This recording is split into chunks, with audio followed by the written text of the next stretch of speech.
Selamat pagi, ketemu lagi dengan saya Dr. Budi. Kali ini saya ingin bicara tentang penyakit asma.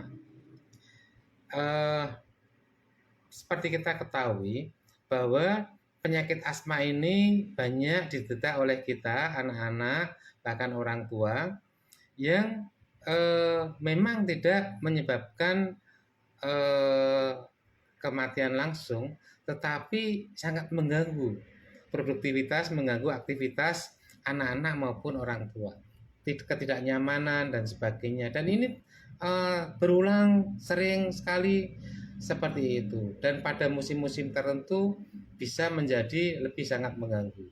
Ini tentu saja sangat tidak nyaman dan eh, ironisnya sampai sekarang dunia kesehatan belum bisa menyembuhkan secara total.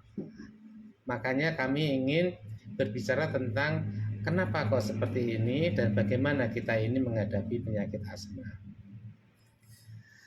Sahabat semua yang saya hormati, penyakit asma ini adalah suatu penyakit alergi. Alergi seperti kita ketahui adalah suatu penyakit yang memang tidak selalu mudah untuk diatasi dengan baik, karena ini merupakan mekanisme imunologi yang sangat kompleks sekali yang ada di dalam tubuh kita. Penyakit ini diawali dari pecahnya suatu sel-sel tertentu yang menghasilkan rilisnya histamin dan kemudian memacu terjadinya proses-proses alergi yang terjadi pada seseorang. Efek dari pelepasan histamin ini, zat alergen ini bisa bermacam-macam. Ada yang cuma misalnya pada orang tertentu bibirnya jadi alergi, mukanya atau jadi merah, atau pada tempat tertentu bisa terjadi bentong-bentong atau warna-warna wujud kelainan di kulit.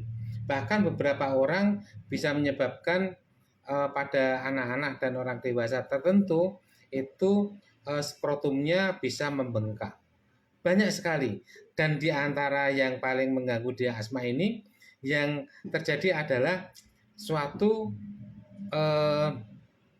kontraksi otot, dan otot itu adalah otot di bronkus atau saluran pernapasan kita.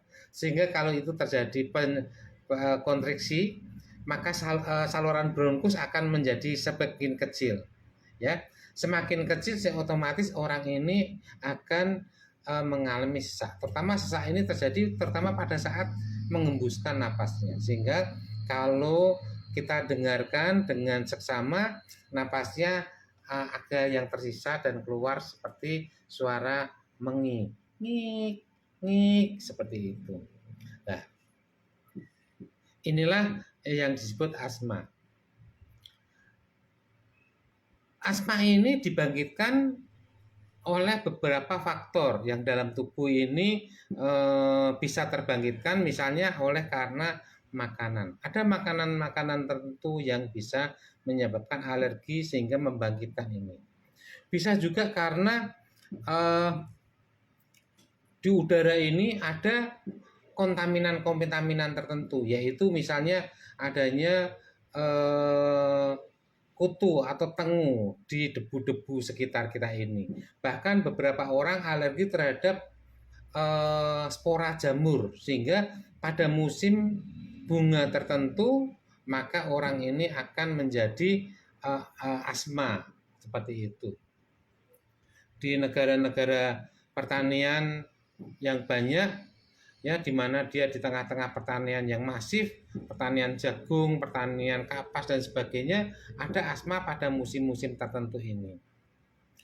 Kemudian juga ada faktor emosi. Ketika orang ini emosi, marah, itu bisa membangkitkan juga. Begitu juga kalau orang ini capek. Ketika dia capek karena olahraga yang berlebihan atau karena aktivitas fisik yang berlebihan, ini bisa terbangkitkan. Dan yang paling sering terjadi terutama pada anak-anak adalah suatu infeksi. Infeksi yang diawali dari infeksi tenggorokan, hidung, pilek. ini bisa membangkitkan asma juga, sehingga pada orang yang semula cuma batuk pilek kemudian asmanya terbangkitkan, atau bahkan hampir bersamaan seperti itu. Nah, inilah faktor-faktor yang menjadi bangkitan. Oleh karena itu, dengan memahami faktor-faktor ini, kita bisa cerdas untuk bagaimana mencegahnya. Misalnya, mencegah terjadinya infeksi pada anak-anak yang sering menjadi asma. Ini penting sekali. Bagaimana mencegah infeksi tenggorokan pada anak-anak? Caranya sebenarnya mudah, tetapi belum tentu sangat mudah aplikasinya.